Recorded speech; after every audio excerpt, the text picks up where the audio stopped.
Howdy, everybody. What's going on? Welcome to another edition of the Shatter the Script podcast, hosting every Tuesday with debunking the mainstream media and whatnot. It's been a while since I've been back. I've been kind of busy hunting, so I felt like I wasn't going to be able to give everyone my best version of a podcast episode, essentially, because I had missed so much action. But this weekend, got all caught up. There is a ton to talk about, specifically in college football, which has kind of taken up the media by storm.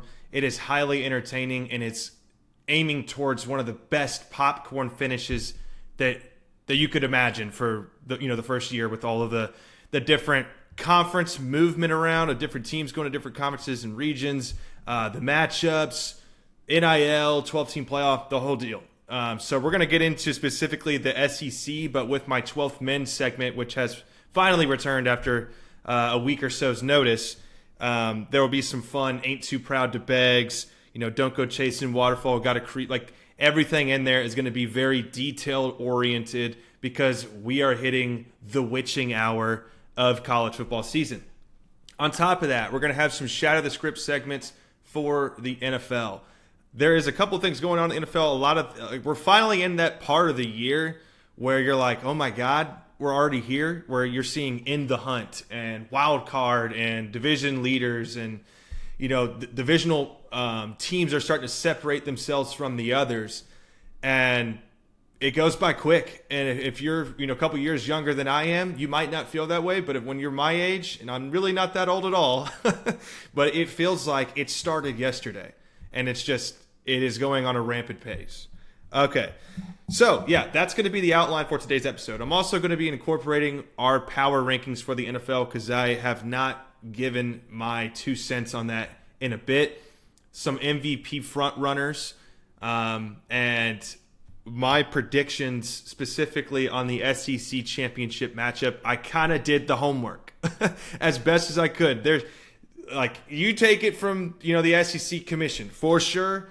But I've got my prediction on what I think is most likely to happen, and I had the details to kind of back it up. Matchups, tiebreakers, strength of schedule, my own strength of schedule, rankings for the 6 contenders, and whatnot. So, without further ado, let's get started. We'll leave it up to the panel for which one to get started with, NFL or college football. Let's see. I'm getting a sense that we want to start with the NFL. Just kidding. We're starting with college football. Okay, so here's how we're going to start this thing with the 12th men segment. So I'm going to have, obviously, the picture up there once the video is, or once this podcast is released, to kind of see the post so you can visualize it. But here, I just find it so much easier to talk about it.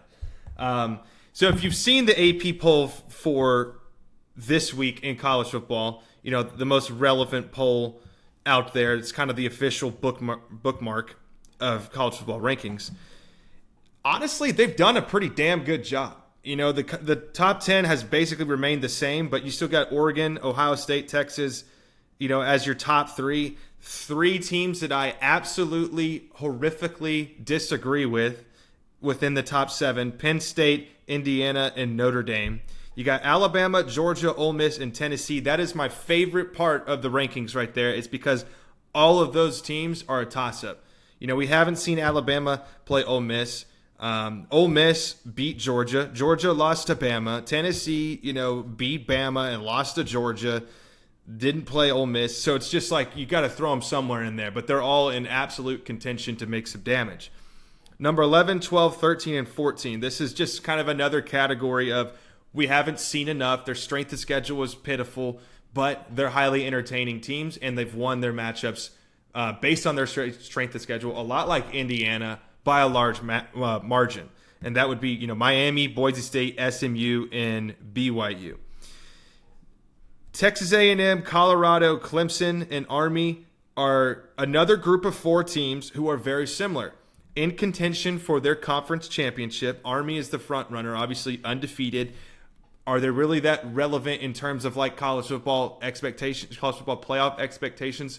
No, not at all. But Tulane, who is ranked at 20, right behind South Carolina. So 19 South Carolina, 20 Tulane, 21 Arizona State, 22 Iowa State, 23 UNLV, 24 Illinois, and 25 Washington State, who just lost.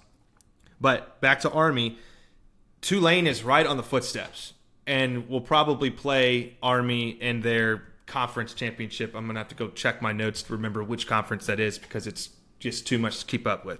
So that's your top 25 from the AP poll. And you'll notice there's going to be a lot of changes within my top 10 on this one. So keep in mind, as you're watching, maybe pull up that AP poll as I'm talking about it so you can kind of compare side by side where I have them versus where the AP has them. All right. We're going to start up with number 12. Number 12 on my 12th man segment, ironically, is the 12th man, the Texas A&M Aggies. Now, they just beat New Mexico State. Woohoo, whoop-de-da. They get to play They get to play Auburn this weekend and then follow that up with the biggest game of the decade, Texas versus Texas A&M. I'm predicting Texas A&M will win by 7 to 14 points versus Auburn this upcoming weekend, giving them a 6-1 conference record. And A&M's strength of schedule, I'll get into it a little bit later, but A&M has been a pretty damn good football team this year and has played way above their expectations with a first-year head coach. The quarterback struggles that they've had, that has gone completely under the radar. You get either a good, above-average Connor Wegman, or you get a shit-to-bed Connor Wegman. And then you get oh my God, Marcel Reed is him. And then, okay, I don't think Marcel Reed can throw the ball yet. So with all of those things being said, their defense is their powerhouse. They've got some athletes, and they've got a great coach. So Texas A&M enters at number 12. Indiana goes from, I think they're number 5 or 6 on the poll. They're number 5 on the AP poll. They're number 11 on my scale. And yes, they are undefeated. Again, with this SEC bias, I just don't think Indiana has the talent and to keep up with these other SEC teams. For example, I would be highly entertained to watch an Indiana versus South Carolina matchup. South Carolina has a chance to go 9-3 with should have been the potential to be 10-2, beating LSU a couple weeks back. South Carolina is the most underrated SEC team who just beat Missouri, who thought they were in the hunt, but they are no longer. But Indiana, just the strength of schedule, yes, they're beating teams by a large margin. If they enter that conference championship, I would honestly expect a loss from Indiana. No disrespect. Number 10, Miami. Honestly, might be a little too high for them. I'm not even going to kid. You guys know the criticism that I've had. I was going to say constructive criticism. I don't think it's constructive at all. But the criticism that I've had for Miami has been, in my opinion, fair. I mean, they've basically been asking to lose these last 4 or 5 weeks until it finally happened. However, the remaining schedule is pretty favorable, and they're gearing up for a Miami, Clemson, and I believe SMU potential ACC championship matchup. So that'll be fun to watch. Number 9, Penn State. Penn State, I've been saying all year, they're pretenders. They get to play Iowa State at home a couple weeks back, and they lose even after Ohio State had their struggles in the red zone and in plus territory. Honestly, Ohio State probably should have won by a larger margin than what they did. But Penn State being at number 4 is just astronomically bad. I don't see what Penn State has proven based on their strength of schedule to show that they are better than the teams I have in front of them. Such as number 8, Tennessee. Tennessee, now, honestly, no one's really talking about the lack of strength of Tennessee's SEC schedule. However, the SEC schedule that they have played outranks Penn State, in my opinion, and they have a win over Alabama, which is very important for my ranking because that's, Alabama, this is what makes it so tough. When Alabama beat Georgia, you're like, Alabama's the team to beat. Alabama takes an L to Vanderbilt. Alabama takes an L to Tennessee. Tennessee takes an L to Georgia. Tennessee takes an L to Ole Miss. I mean, just chaos, right? But Tennessee, with a freshman quarterback, they've kind of understood, kind of figured out lately how to get the passing game involved. However, this defense is highly underrated as well in the SEC. This is a top 3 SEC team. I've been saying it all year. They belong in the top 10. Number 7, Notre Dame. All they've been doing is winning. And yes, my criticism for Notre Dame is always going to remain essentially the same because they don't have a conference and they just, pick the scraps and play them. They luckily play, like the only teams I believe they played were A&M at the beginning of the year and Louisville. And at some point they played somebody else. I can't remember. But they've won all their games by a handsome margin, and they are, I believe, they have one loss to Northern Illinois, which in my book, if you play that week of a schedule and you lose to Northern Illinois, it makes sense to be just outside of the top 10, but there's been such a toss-up. The committee thinks they're going to get so much blowback by putting these 2-loss SEC teams in there because they don't want to show this bias. So there's always been a bias for a Notre Dame collegiate program. So they're going to be at number 7 until they prove that they are not as good as they claim. But their defense is for real. Their defensive backs are highly talented. Keep an eye out for them to get a really good spot in the college football playoff, essentially because they don't play anybody. And no discredit to them. I still think they're a good team. That's always a concern, right? Because historically, they're getting smoked in the playoffs or in a bowl game. Okay, Ole Miss, number 6. Ole Miss just came out and beat Georgia. Oh my God, am I getting that wrong? Let me see. I just want to make sure I get that wrong. I'm like pretty damn sure that they won. All right, Ole Miss, best wins. Yep, okay, Georgia. I was like, I'm going to make sure I get that one right because I was thinking of, I believe, LSU. But, yeah, so Ole Miss, man, I mean, ever since Jackson Dart came out with the Anakin Skywalker Revenge of the Sith look and said we got to win out, they've done so, and they've been playing at a high level. They're one of those teams that probably aren't going to make the SEC championship, but you can, for a fact, say that they're going to be in the college football playoff, and if they're not, it's kind of a highway robbery. Number 5, Texas. So I moved Texas back a couple of spots because, again, strength of schedule comes in. They played Vanderbilt way too close for my comfort. They took a big L to Georgia. Their big-time matchup was supposed to be Michigan, and outside of that, it's just been these kind of long-lost rivalries against Arkansas, Oklahoma, and both of those teams are just very below average this year in the SEC. Arkansas is athletic. They did beat Tennessee earlier in the year. At Tennessee, they're just an athletic ball club. They can play you close. With Texas, honestly, at the beginning of the year, you're like, whoa.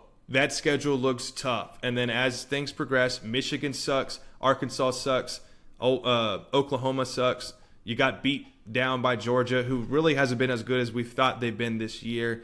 And then you get A&M at the end of the season. So that'll be an interesting one. But respect deserves respect. Texas has been, and their massive depth, their coaching, their quarterback play, even though it's been inconsistent, they're finding ways to win games pretty handsomely. Number 4, I actually have Alabama ahead of Texas in my top 12 rankings. Alabama, by far, and I'm going to get into it here in a little bit, has the toughest strength of schedule ranking from myself out of everyone. They have played a lot of people, and I'll go in and go through it, and you're going to be like, okay, they deserve a lot of respect. But they do have the loss to Vanderbilt. And Texas beat Vanderbilt. But Texas beat Georgia. But Alabama beat Georgia. Texas lost to Georgia. So that's why I have Alabama in front of them. And I've always said if Jalen Hurts plays like he should and gets the passing game involved, or his legs in general, which we knew in that Challenge the Script episode between Alabama and LSU with Turner, who came on for the second time. Appreciate you, Turner. Shout out Turner. Had a great prediction and said LSU had a lot of trouble versus a mobile quarterback with Marcel Reed. They had trouble with Sellers with South Carolina a couple weeks back. I expect Jalen Milroe to kind of run all over them, but he did predict an LSU win.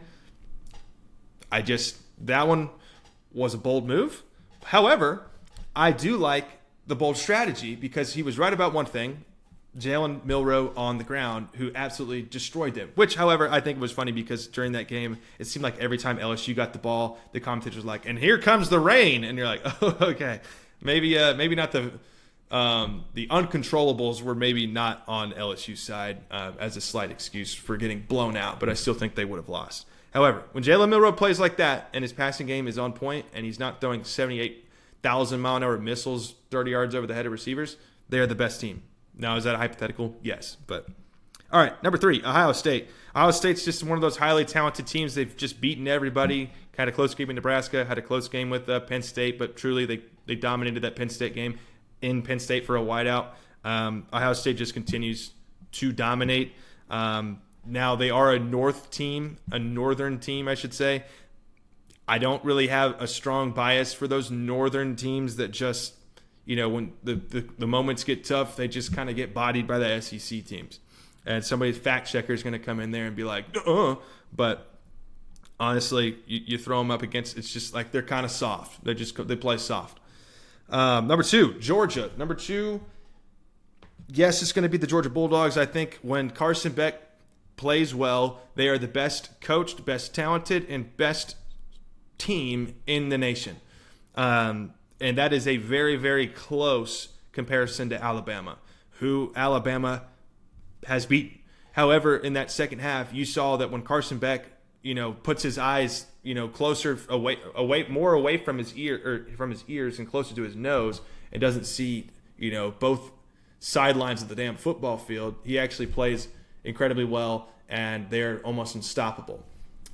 So he got away with one against Texas, playing kind of porous, but the rest of the team kind of picked up the energy, and we'll see. But yeah, I like Georgia slightly over Alabama. I had to put Ohio State between the two just because out of respect for Ohio State and their season so far this year. And number 1 is Oregon still remains undefeated. I don't see them losing a game, maybe in their championship game. However, Oregon has consistently showed that they can win high-scoring affairs, whether it's a shootout. They haven't really, Miami's a team where they get in shootouts quite a bit. However, they're not trying to climb back from a 30-point deficit and somehow winning. Oregon is consistently holding the lead and consistently scoring points, which allows the defense to let up more. So will that be sustainable in the college football playoff when they play, a team like Bama, Georgia, or Texas? Great question. Let's go find out. So after a very in-depth analysis, that is my 12th Men segment. Let's get into my detailed TLC references from the movie The Other Guys. That consists of Ain't Too Proud to Beg, Don't Go Chasing Waterfalls, You Gotta Creep, and I Don't Want No Scrubs. Now, Ain't Too Proud to Beg is my first category here, and I have Boise State 9-1 in here as my Ain't Too Proud to Beg. They are consistently showing that Ashton Jeanty is a Heisman finalist and potential winner. And their strength around them. Yes, they don't have a very tough schedule in the Mountain West, but I expect them to be the Mountain West champ and potentially get a seed in the college football playoff. I think the committee would look at that if Boise State continued to win. I think the committee would look at that and go, I think we got to have an Ashton Jeanty in the college football playoff. Why wouldn't we want him in there? So I actually think if you're a Boise State fan, which I'm sure none of my listeners are, but if you are one, I would expect you guys to get in if you guys win out the rest of your games. I don't think the committee wants a Heisman finalist out of the college football playoff. I really don't. However, there's always a potential for upset, correct? So the one right behind them, which no one's really talking about, but they've been kind of talking about Army, but Tulane. Tulane is 9-2. And they could potentially become the American Atlantic champion over Army.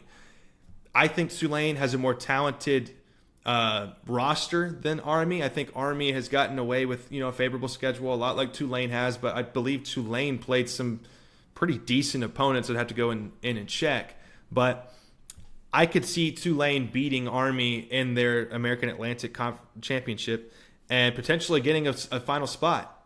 However, that's why I put them in the Ain't Too Proud to Beg section, because Boise State would have to lose a game or two in order for that to happen. And Tulane is in the top 25, but Boise State has been there much longer.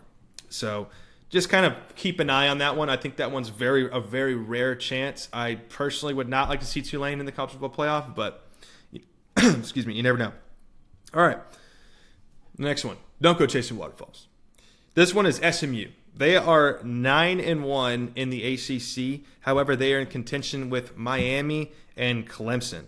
And I think favorably, you will have, honestly, most likely you have a potential to see SMU and Miami in the ACC championship only because Clemson plays South Carolina the last week of the season, which is going to be a highly entertaining game. If I was a betting man, I would not shy away from South Carolina covering their spread. I'm sure they're not going to be favorites, but I can easily see a South Carolina team finishing 9-3, which makes, a team like Texas A&M look a lot better, or a team like Ole Miss, who destroyed South Carolina a lot of weeks back, a lot better, which makes, LSU look worse. The whole thing. It all trickles down. Trickle-down economics is what we called it. So Clemson, though, if they beat South Carolina, I would expect Clemson and Miami in the ACC championship based on strength of schedule and their conference record. However, I think SMU is the only undefeated team in that conference. So that, just keep an eye on it. You might see SMU sneak in there, but in my opinion, against a team like Miami or Clemson, or especially Clemson, don't go chasing waterfalls. But if you play Miami, you got a great chance to get in there. So don't, let's not get too out of, it's not Bed Bath and way the fuck out there. It's Bed Bath and a little bit beyond. Have your expectations a little bit beyond what you've already expected. Down the hallway to the utility closet type shit. But we're not talking extraplanetary, extraterrestrial, religious sanction type stuff. We're talking SMU. So, which they, long term, they've been getting away with a little bit of NIL money. So this new edition of NIL has been quite fun for them. Okay. Let's see here. We've got next on our list, we got to creep. Now, Colorado, I had criticism for them early on in the year. Actually, before we even continue going forward, I'm adjusting this camera just a bit.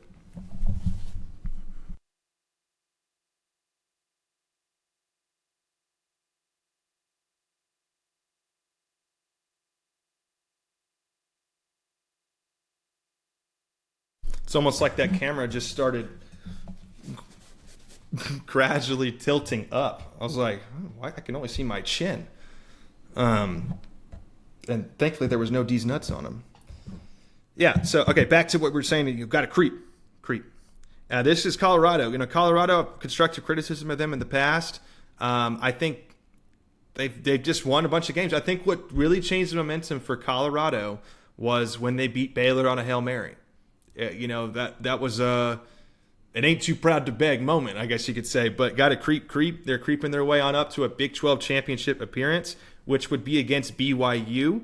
And it also depends on, in this got to creep area. I actually have South Carolina in there, shockingly, because of their tiebreakers, their close head-to-head matchups. They could finish 9-3 if they beat another ranked opponent like Clemson. That would give them a win over A&M, Clemson, and somebody else I would say is in there. I'm totally forgetting, but they've had a great season.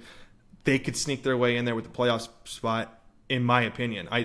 It sounds crazy. A lot of things probably need to happen, but don't take your eyes off of South Carolina. They should be 8-2. They really should. So they play Clemson, like I mentioned, the last week of the season. But in my opinion, this guy to creep team is going to be Colorado with a Big 12 championship matchup versus BYU, who categorizes as, I don't want no scrubs. I don't want BYU in the college football playoffs. Yeah, they're 9-1. Their biggest win historically was against Kansas State this year. Kansas State has kind of fallen off.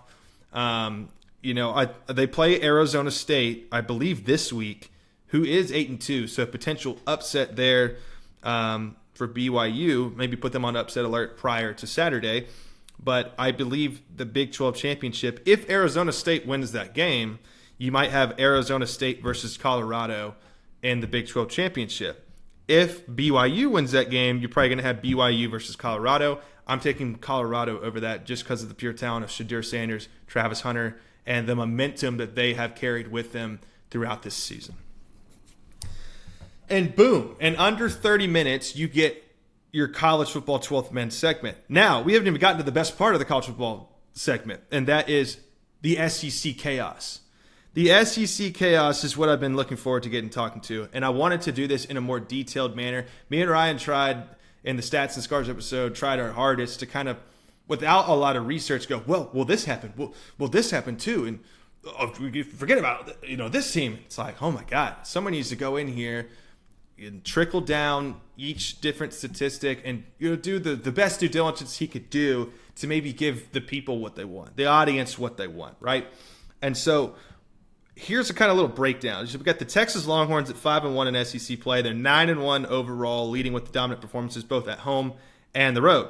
Then you have Texas A&M, also 5-1 in conference. They took the L to Notre Dame, 8-2 overall, closely trailing Texas in the SEC. Then the Georgia Bulldogs, who have already completed their SEC schedule, they are cemented at 6-2 with an 8-2 overall record, and they have a strong history, as I discussed earlier. Tennessee Volunteers have one more game in the SEC remaining. They are at 5-2, 8-2 overall. I think they're going to slip out of this SEC championship due to their loss to Arkansas and due to their loss to Georgia. I think those tiebreakers are going to kick them in the ass. Then you have Alabama and Ole Miss, both sitting at 4-2, 8-2 overall, and they're both on a 3-game winning streak. Ole Miss with a big win over Georgia. Alabama with a big win over LSU, had the big win against Georgia early on in the season, but they do have the loss to Vanderbilt, and Ole Miss does have the loss to Kentucky. So that will be interesting to see how that trickles down. But these are the 6 teams I want to put my focus on, because the rest of them are at 3 losses. They're out. There's just no physical way that this happens. Somebody's going to end up with just 1 loss, and it's either going to be Texas, the Longhorns, or the A&M Aggies. So, which just so happens to be absolute cinema here in 2 weeks. All right, so here's my kind of in-depth analysis from each team. So the Texas Longhorns we're going to start with. They are the first place team in the SEC as it currently stands. Here are their best wins, in my opinion, ranking from best to worst, is Michigan is their best win. And the reason I have Michigan as their best win is because they were ranked number 10 at the time, and they had to go into Michigan to play in a highly anticipated, I think it was a big noon kickoff matchup, and they beat the snot out of them. Now, looking, hindsight's 2020, right? Michigan is 5-5 now. They suck. They can't throw the damn football. However, Texas going in there, that stadium showed out loud as hell, and they buried them. And I think that kind of set the tone for Michigan's season. So, Texas Longhorns' second best win is Arkansas. I mean, and it wasn't even a powerful win. It was 20-10. And yes, A&M also played Arkansas. They beat them 21-17. With Marcel Reed, they were rolling with their backup quarterback. I just talked about that game multiple times. A&M was in plus territory 7 times and failed to score, based on penalties, based on just strange calls, in my opinion. Honestly, the final score of that game should have been a lot more separated. I didn't watch the Longhorns versus the Razorbacks in depth, but 20-10 as the number 3 team in the country.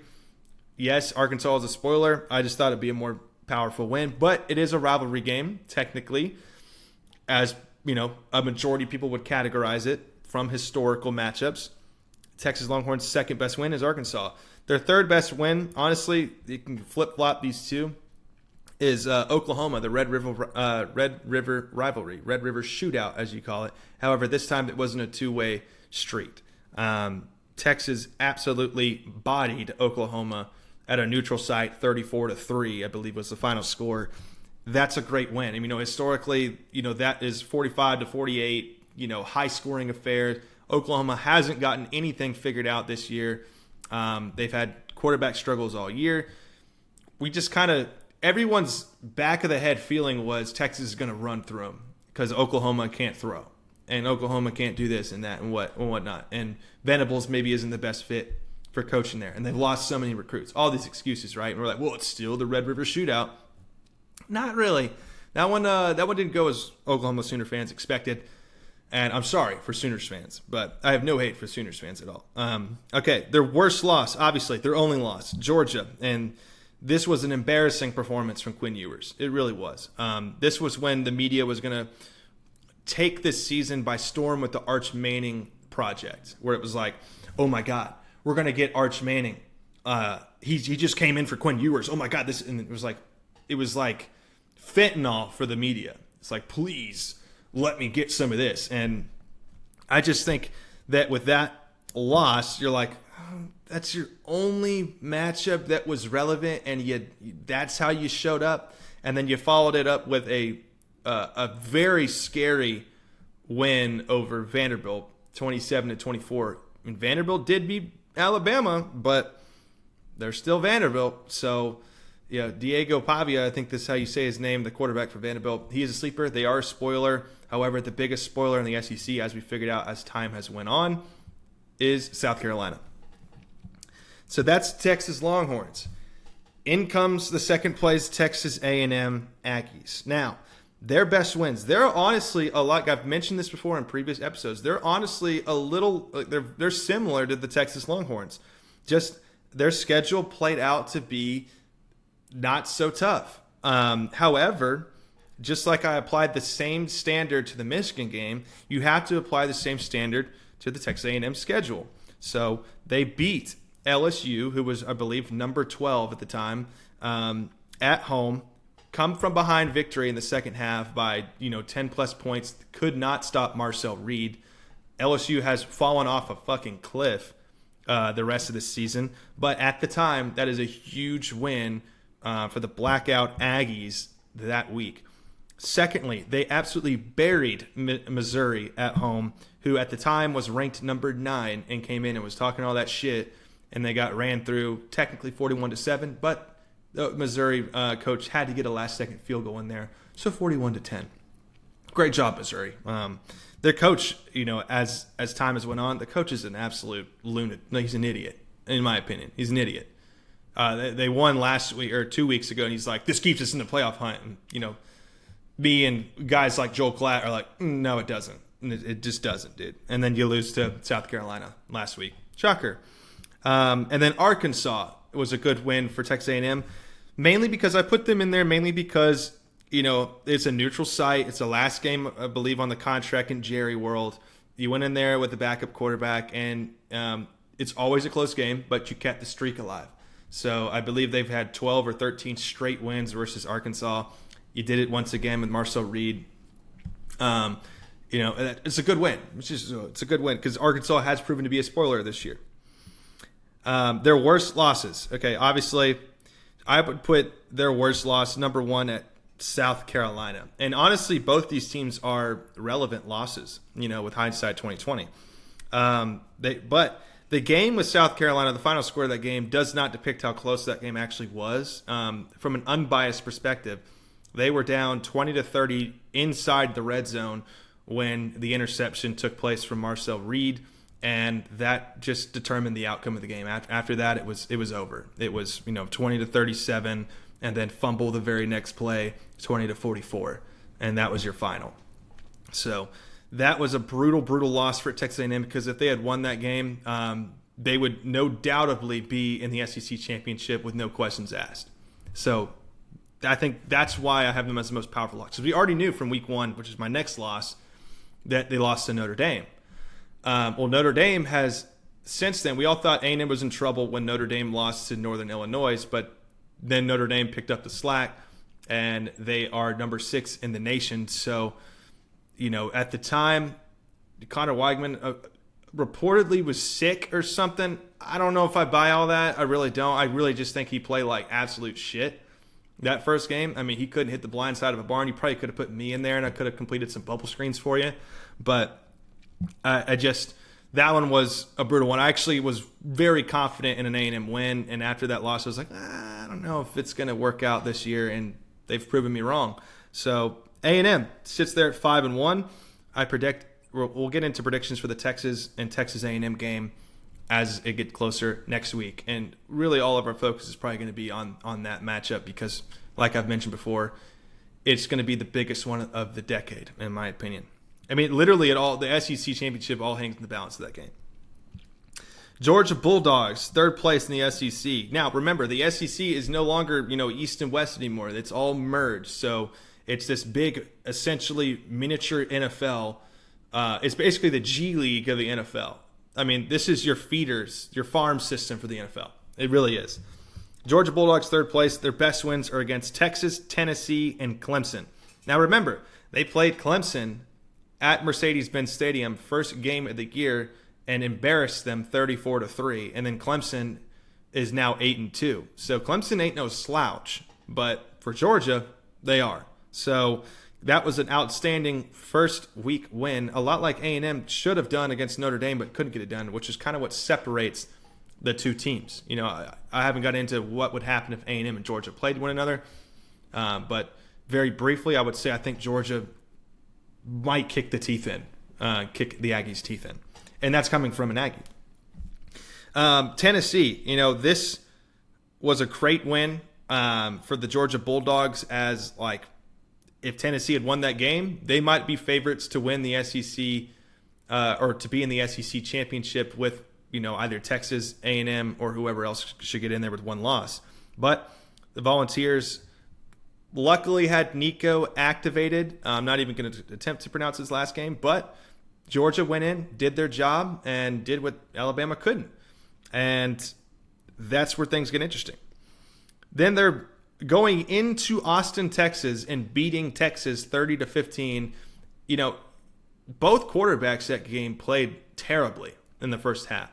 Carson Beck started out horrible, and we're like, and all year we've been, are we really sure about Carson Beck? And then more weeks went by, we're like, I'm not at all sure about Carson Beck. And then more weeks went by, and we're like, I think Carson Beck might be a hot pack of ass.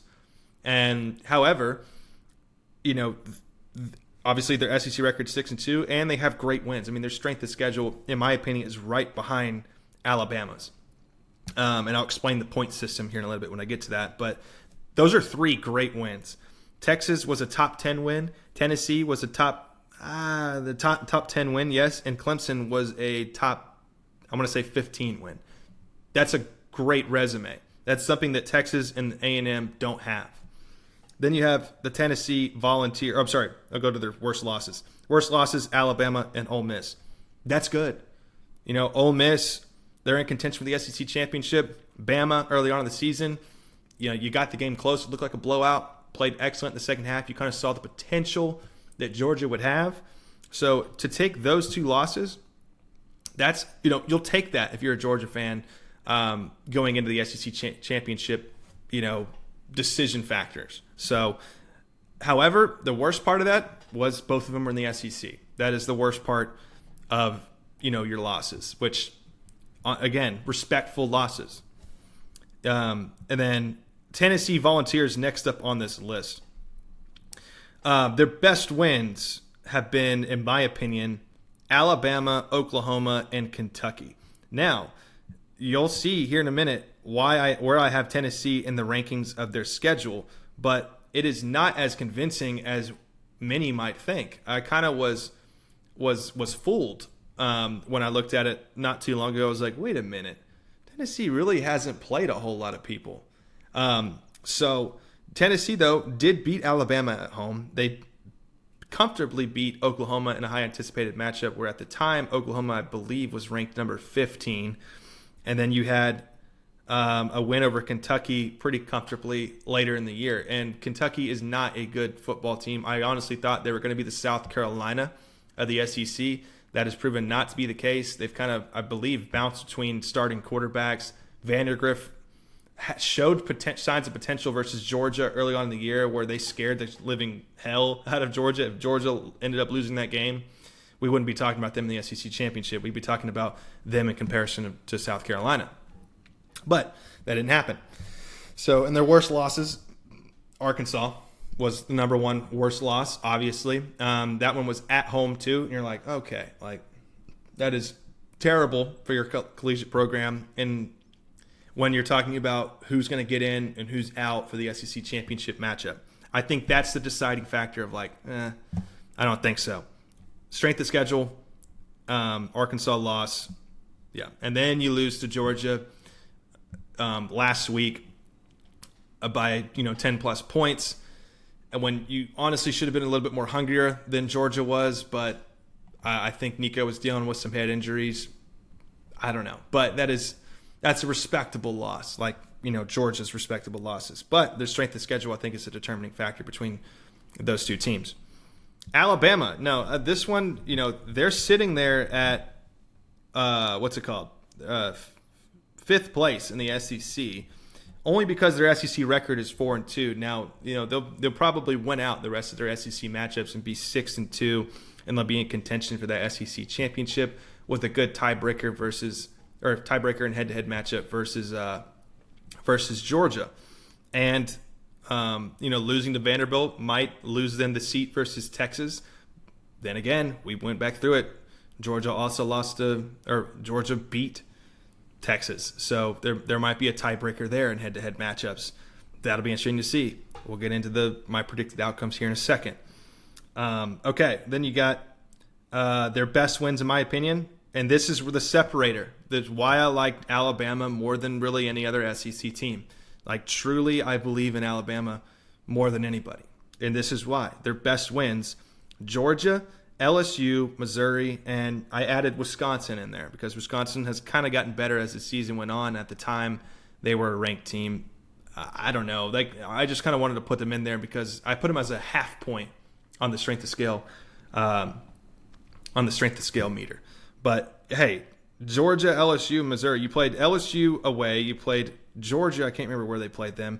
And then you played Missouri. All great wins. 3 ranked opponents there. So very solid outcomes for Alabama. Their worst loss came to Vanderbilt and Tennessee. Now, Vanderbilt was the most embarrassing loss, I think, in Alabama's history because of all the talk that Saban had done historically between the two. And it's just a prestigious collegiate program versus at the time, Vanderbilt is doing construction under their stadium. So it's not like there's some crazy stadium pulse, when you go into Vanderbilt. You just straight up lost. You played sloppy. Watching that game, it was like every time Alabama got the ball and needed a score, they got it instantly. So Alabama is clearly a better team than Vanderbilt. But it's an embarrassing loss, and you can't just don't ignore it. You know what I'm saying? And then Tennessee played them away. That is a rivalry game, and you lost by 3, I believe. So that's a respectable loss.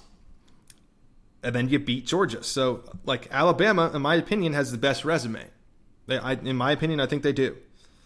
Ole Miss, we thought they were in trouble. I've been calling them frauds most of the year, and they're just one of those teams that's like high exploding offenses. If your offense cannot keep up with Ole Miss, you're going to lose by 20. It's just the way it goes. You look at the points forced for Ole Miss versus any other SEC team. I believe it's 100 plus more points from Ole Miss. And that's because Lane Kiffin's coaching style wants to bury whatever team he plays, like Arkansas. Do you really need to put up 63 points? Yes. In Lane Kiffin's book, you do. So Jackson Dart, they're Heisman chasing, essentially. And what's so funny about it is I don't even think Jackson Dart's in the Heisman conversation. He might be 4th or 5th, but it's interesting to me how they approach that. It's just all offense, all gas, but no breaks. There's got to be a break on the other side of the ball where it's hey, we got to put a stop to the scoring. Maybe 34 points is enough as long as we hold the defense to 7, kind of thing. But it's no, the defense is going to score 30 and we got to score 50. So shootout affairs, Ole Miss is probably going to win. So their best wins are against South Carolina, which is a great win. Georgia, a spectacular win, and Arkansas. And, Arkansas win, I only put that one on there because they won 63-31. That's a statement when it's we're clearly better than you. All these other teams have kind of shown they're going to play you close, but not us. We're going to throw up 60. And then their worst losses are Kentucky and LSU. That is a separating factor, in my opinion, between Ole Miss and those other teams that have a shot at the SEC championship. You cannot have those 2 losses if you want to get in. And Kentucky, I believe, what are they like? They're 4-6 now or something. They're under 500. I don't understand how you lost at home to Kentucky 20-17, but maybe at the time they were kind of Kentucky was riding high on the fact they could play with a team like Georgia. But Kentucky's defense at that time, I was saying, was a pretty damn tough defense. Now, moving into the LSU loss, they lost that one 26-29, and that's when LSU was kind of high up in the rankings, and you're like, maybe LSU's pretty for real. I eventually, after the A&M game, called them soft, and ever since I've called them soft, they've gotten softer and softer. It's like they don't know where the Viagra pills are. And LSU is just like I said, falling off a cliff. And if it were me, and if I was the LSU athletic director, I'm walking straight into the Brian Kelly's office, slamming his desk and saying, I don't want to do this again, and fire his ass because he clearly is not a fit. Let him go coach at Tulane or something. All right, here are my strength of schedule rankings. So put all that, and let's absorb it down. Out of those 6 teams, I put Tennessee at a 3.0 rating for my strength of schedule. Now, this is a point system where it was like relevant matchups are 1 point. Semi-relevant matchups where it's like, okay, I can see where it can be tough are 0.5. Tennessee had, in my opinion, 3 relevant matchups, and that would have been, Alabama, Georgia, and I think there was 2 half points for Oklahoma and Kentucky. So they are last on the spectrum of strength of schedule, in my opinion. Ole Miss is number 5. You look at their first 5 games, it was like nobody. It was like, okay, what are we doing here? Like, all these other teams played somebody. You played like you played like Mercer and Tennessee Chattanooga and Ball Sack State. Like, you were like, okay, of course you're going to go 5-0 and be number 4 in the country. They had a 3.5 rating. And you look at it and it's like, okay, South Carolina, Georgia, LSU earn you 3, and that 0.5 was Kentucky because it was just like that was their loss. So I'm going to count it as a tough one. It's just my strength of schedule rating. If you want to argue with me, then get on the show. No. Number 4 in strength of schedule ranking, from least to greatest. Texas Longhorns. They're at a 4.0. And honestly, if you look at their first 5 games, hindsight's 2020, like the Michigan game, I think I counted as 1 because it was at the time, like I mentioned, hindsight's 2020. I keep saying that, but they were top 10 in the country, and you had to go play them away, and you buried them. That's a quality win to the committee at the time. Like, that's no slouch at week 2 of the season when you really haven't figured out what kind of team you are yet. The rest of them would be Georgia, and then they had a lot of half points. Arkansas, Oklahoma, and then I added Texas A&M at the end because that's upcoming. That's a strength of schedule rating, a solid 1 point. So they equalized to a 4.0. Number 3 was Texas A&M at a 5.0 rating because they played LSU, who was top 15, Missouri, who was top 10. They played Arkansas at a neutral site, which is a 0.5 in my opinion. They played South Carolina when they were good. They were at 5-3 at the time, away on a night game. That's a solid point. Notre Dame, at home to open the season, that's a solid point. And Texas at the end of the year, another solid point. So they emerged as 5.0 on the strength of scale rating for me. Number 2, 5.5, Georgia Bulldogs. Now, most of these come from their wins. They played, actually, it all derives from their wins and losses that I mentioned earlier. Texas, Tennessee, Clemson were their wins. Those are 3 total points. And then they get Alabama and Ole Miss. That's 5. And they had a 0.5 game in there somewhere. Which it probably, okay, I already said it. No, yeah. So those are the 5 points that it derived from, which again, that's a slate. Texas, Tennessee, Clemson, at the time, all top 10. Then you lost to a top 10 Alabama and lost to a top 15 Ole Miss. So high strength of schedule there. Alabama is at 6.5 on my rating because they've played a lot of rivalry games. They played Georgia, LSU, both high-class rivalry games, as well as Tennessee. There's 3 points there. Then you played Missouri. Then you played Wisconsin. Then there's a couple others in there. They are without a doubt a 6.5. Oh, the Iron Bowl at the end of the year. I believe it's the Iron Bowl versus Auburn. That is always a rivalry. Auburn's probably going to be 5-6 at that time. You never know how that game's going to go. So that was either a 0.5 or a 1 for me. But in my opinion, Georgia and Alabama are your toughest strength of schedule ranked teams. So all that being said, here are my top 3 SEC outcomes based on strength of schedule, record, and head-to-head matchups, along with a little bit of hypotheticals because you have to do that with the Texas and Texas A&M game. Literally, the SEC championship hangs in the balance of the Texas versus Texas A&M game in 2 weeks. So, hypothetically, if Texas beats A&M and Alabama and Georgia went out, you would get Texas versus Alabama in the SEC championship. If Texas A&M beats Texas and Alabama and Georgia went out, you would get A&M versus Alabama.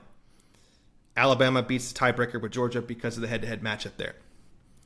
If Georgia wins out, A&M wins versus Texas, and Alabama loses to Auburn at the end of the year, you would get Texas A&M versus Georgia.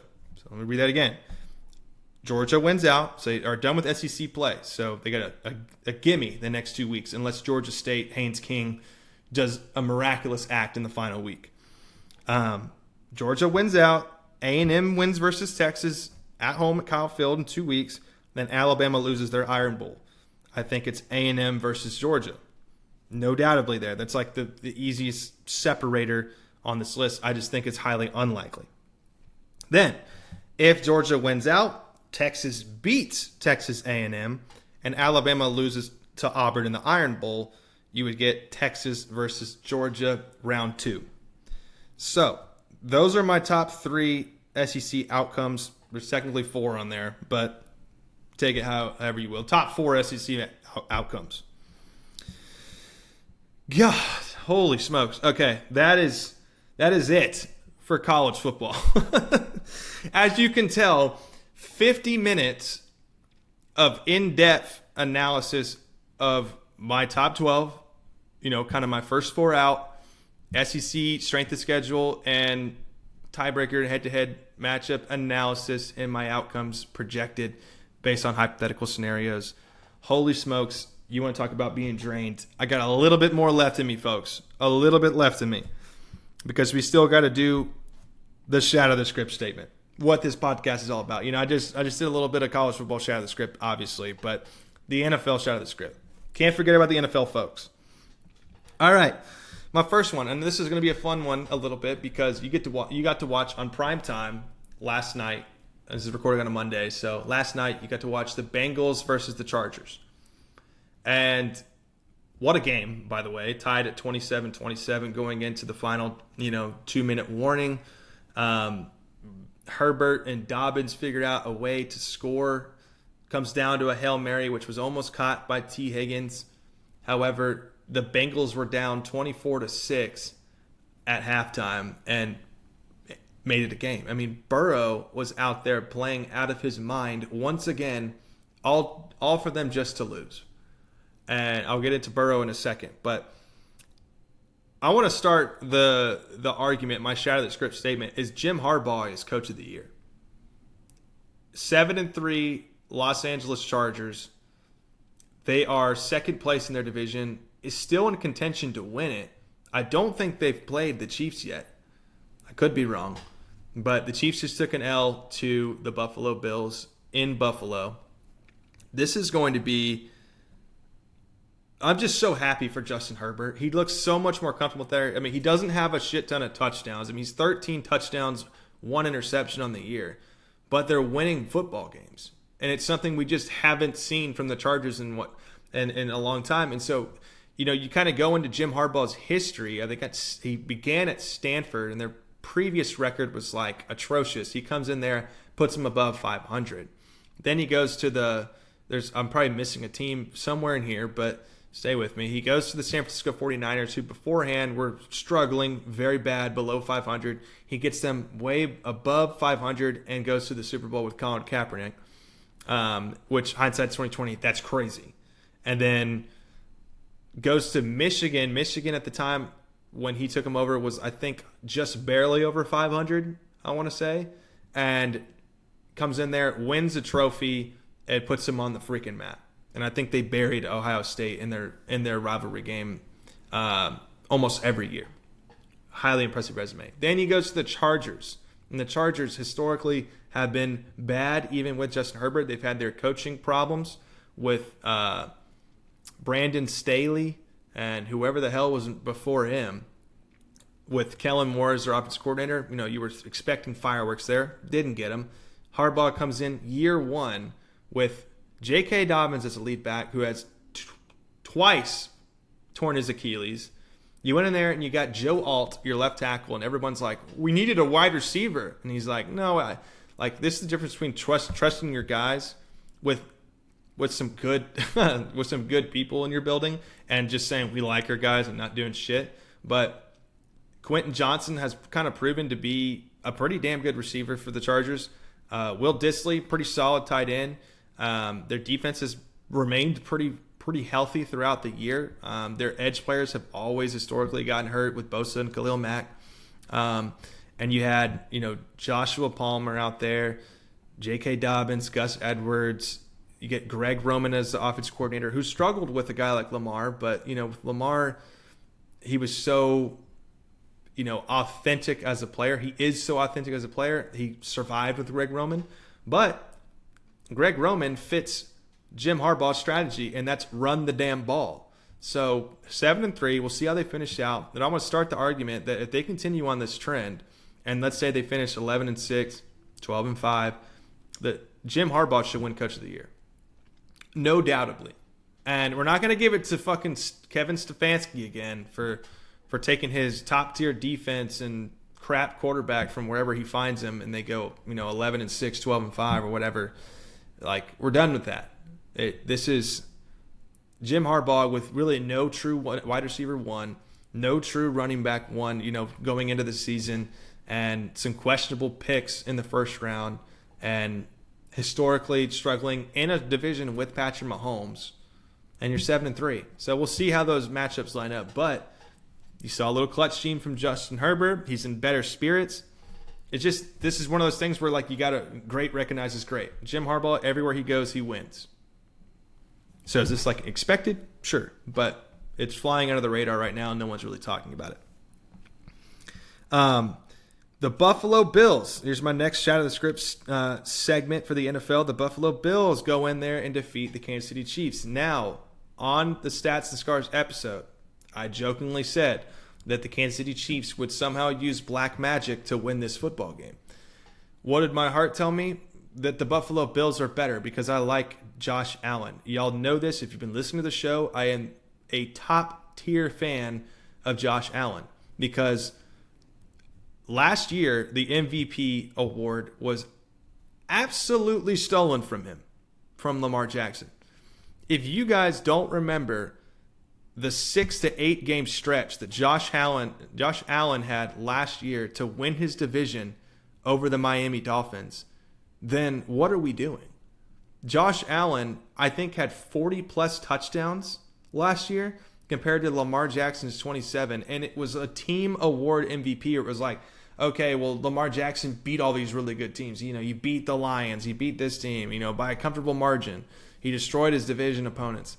It's like, yeah, that's great and all, but we're talking about most valuable player. That does not fit the credentials. And I don't want to get carried away here, but if you look on this team, they traded for Amari Cooper. Amari Cooper's been out, except he returned versus the Chiefs. Still only had 2 catches. They've had a rookie, Keon Coleman, who isn't particularly ready to go yet. He's had a very limited role. Go look at his snap percentages. Sometimes it's in the 20s. Sometimes it's in the 50s. Sometimes it's in the 90s. We don't know what Keon Coleman we're going to get every week. Then you have Khalil Shakir. This is a second-year guy. Was expected to be the number 1 receiver going into this year just by fault of everyone else leaving. And, he's been an outstanding kind of a upgraded Cole Beasley type receiver. Call it what you will. Could be Josh Allen's Julian Edelman.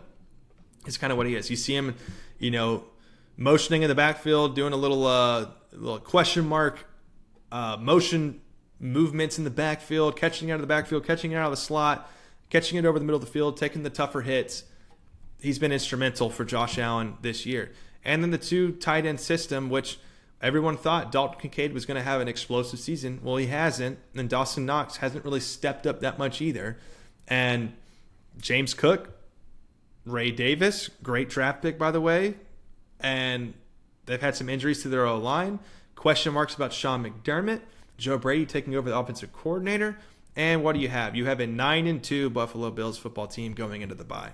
That is a great, great win by the Buffalo Bills against the Kansas City Chiefs, handing them over their first loss. Now, the question mark is, can the Bills beat them in the playoffs? It's what everyone wants to see. I think 70%, maybe more. Whatever percentage the Chiefs are of the country, remove that and then throw in like maybe an extra, give me 5 to 10 more percent. About 79.87% of the country probably wants to see the Buffalo Bills defeat the Chiefs in the playoffs. Everyone that I've talked to wants to see Josh Allen in the Super Bowl. And I hope it happens. I hope this is finally the year where you see Josh Allen in the Super Bowl. We've been blue-balled for a lot of years, but Josh Allen, incredible, man. And just incredible. Great performance. That 4th down play on 4th and 2. Again, here's the score. I mean, it is 21 to 23. Approaching the 2-minute warning. It was 2 minutes and like 20 seconds left, 4th and 2. Andy Reid, intelligently calls a timeout inside the red zone. You either take the field goal and give Patrick Mahomes a chance to go down the field and score and do what he always does and just come up with this spectacular comeback versus Josh Allen, whether it be in overtime, or whatnot. And Sean McDermott's like, I think I've seen this before. I don't want this damn game in the hands of Patrick Mahomes. I want to go out there and play to win. I don't want to play to protect, play to win, and guarantee it. I have the best quarterback in the NFL, in my opinion, I'm paraphrasing like Sean McDermott. I've got my quarterback. I believe in him. Let him go show it. So 4th and 2, they just let him run. They let him do his thing, and a spectacular 4th and 2 touchdown to cement the game. Put him up 9 points, 2-score ball game after the 2-minute warning. And then you stop Mahomes on his comeback drive. That is belief. That is team football. That is Josh Allen being a superhero. Just outstanding win. So that kind of translates me into say that Josh Allen is a front runner for MVP moving forward. He is the front runner. And I believe he still only he has less than 5 interceptions. I know he threw one against the Chiefs. He threw one a couple weeks ago. Before that, he had 0. I want to say he has 2 or 3 interceptions. Maybe 4. Less than 5 interceptions for Josh Allen on the season.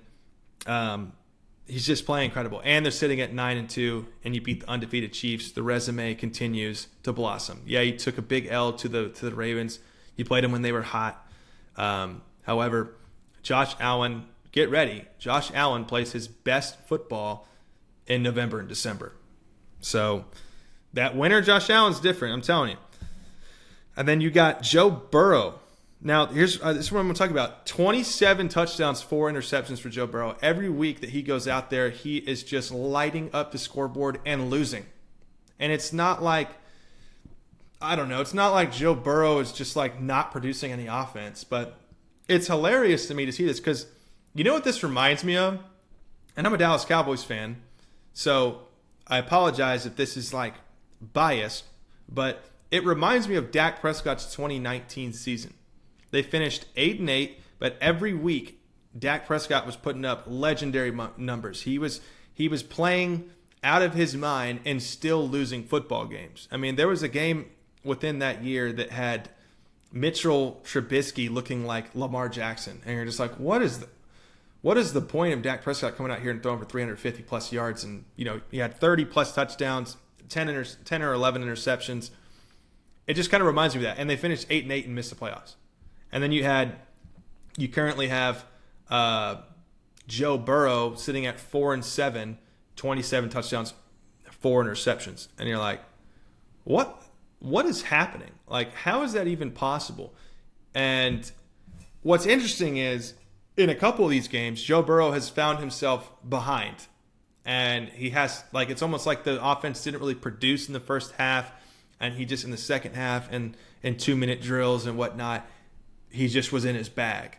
Well, there's other quarterbacks that get criticism for that, but they don't give it to Joe Burrow. However, I am not that kind of guy that sees like, oh, you didn't get any offensive production in the first half, that's why you lost. In some cases, that's the truth. But if the defense is giving up 35 freaking points a game, then the problem is not on the offense. Because once that team gets to 20 points at half and you're down 24-6 like you were against the Chargers, you become one-dimensional. You have to throw the damn football the rest of the game to even have a chance.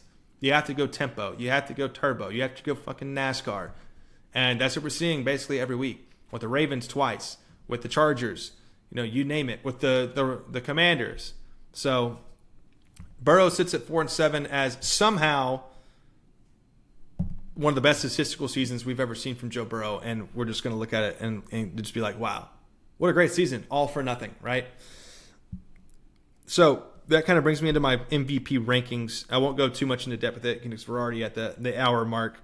But number 4 on my MVP rankings is Joe Burrow for the reasons that I just mentioned. Number 3 is Lamar Jackson. Lamar Jackson's having a more spectacular season than he did when he won the MVP last year, which in my opinion wasn't that spectacular of a season. It just statistically, people get all pissed off about stats and whatnot, but Lamar Jackson this year, you want to talk about stats, he's producing. He's highly efficient. The first game we've seen him struggle was against Pittsburgh, and Pittsburgh's defense ain't no joke, and that's a rivalry game. Lamar Jackson's at number 3. Number 2, holy shit, it's Saquon Barkley. Saquon Barkley is by far one of the most valuable players I've ever seen on the Philadelphia Eagles team. And, they've had Miles Sanders and other running backs in the past, but damn, Saquon Barkley this year, I mean, it's almost like Shawshank Redemption. Like, I'm free from prison. I'm free from MetLife Stadium. I'm finally on a team that just lets me loose. I'm getting, hundreds of yards of rushing and receiving every game. I'm what Bijan Robinson is supposed to be, essentially. And at the age that he's doing it, and after the injuries that he's had, Saquon Barkley, to me, man, he's the most electric. I think that double juke spin move backwards hurdle was like, okay, like this is one of the most spectacular athletes we've seen in a long time.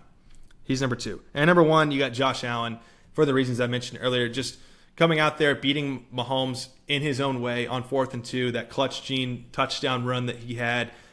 Very few interceptions. It's not a problem anymore. He's out there. They traded for Amari Cooper. He has been absent most of the time that they've traded for him. James Cook, whatnot. Great team.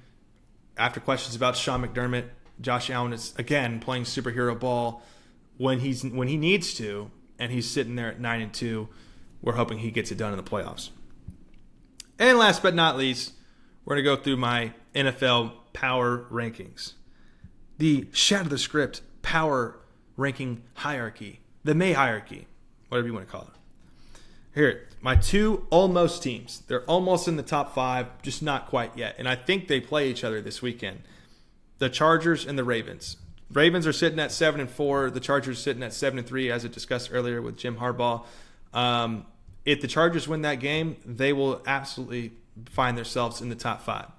If the Ravens lose that game, they're going to have to win a lot more games going forward in order to prove that they are a top 5 team, because they had a questionable loss against Pittsburgh.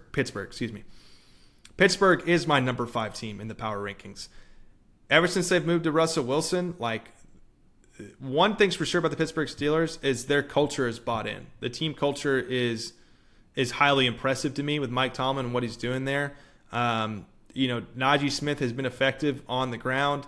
George Pickens hasn't really.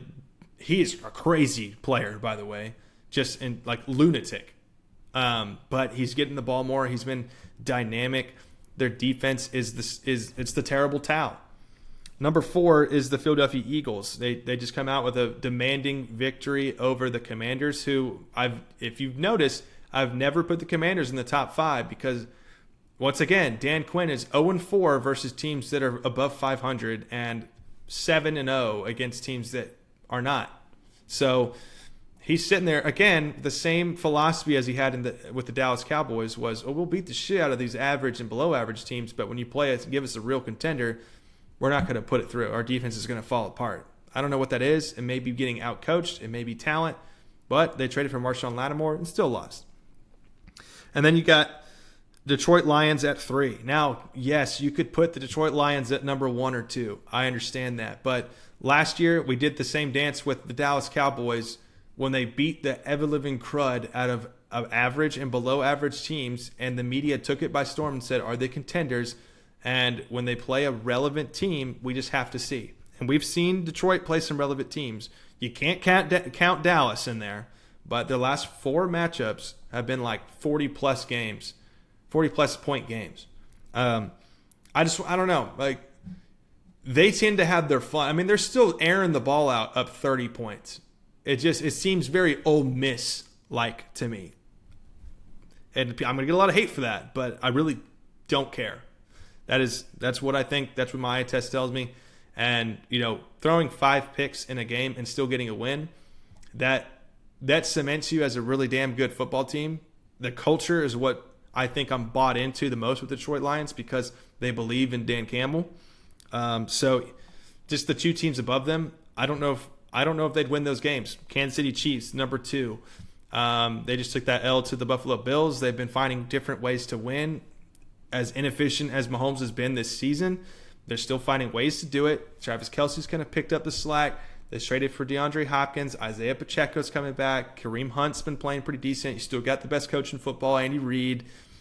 I don't think this is not a freak out time for the Chiefs. This isn't like your grade school power rankings where you're like, oh, well, the Chiefs took a loss. Got to put them, 4 or 5. No, the Chiefs are still the Chiefs. And number 1, I have the Buffalo Bills with Josh Allen. And I've already talked about the Bills. So, okay, that is my power rankings. My NFL Shatter the Script statements with Jim Harbaugh, Coach of the Year, and the Buffalo Bills being one of the best teams in football with Josh Allen as the MVP frontrunner. My Joe Burrow controversial statements about him being an MVP candidate, still at 4-7, and the problems within that. And then all of the college football stuff that I put together with the SEC championship outcomes, with my 12th men segment, my top 12 teams for the college football playoff, and the first 4 out based on the TLC other guys' references. So, hopefully this was entertaining. Honestly, you're probably sitting here going, my God, this dude needs to catch his breath. But we're fine. It's fine. I can take a swig of water after this. So I had a lot of fun doing this episode. I put a lot of work into it, so I hope you guys enjoyed it. So if you're a first-time listener, you can find us at Shatter the Script on all platforms. So if you search on Spotify, Apple Podcasts, or YouTube with the handle at Shatter the Script, you will see our image for each episode, and you can find us all there. Then you can look on TikTok, Instagram, and Twitter for our social media sites, and that you can search at Shatter the Script to find us on all of those platforms as well. And you will see the golden profile pic arches for season 2. So thank you. This is another episode of the Shatter the Script podcast. We'll have the Stats and Scars out Thursday morning and a new version of the Challenge the Script on Friday morning. And we will see y'all next week. Oh! Cheddar!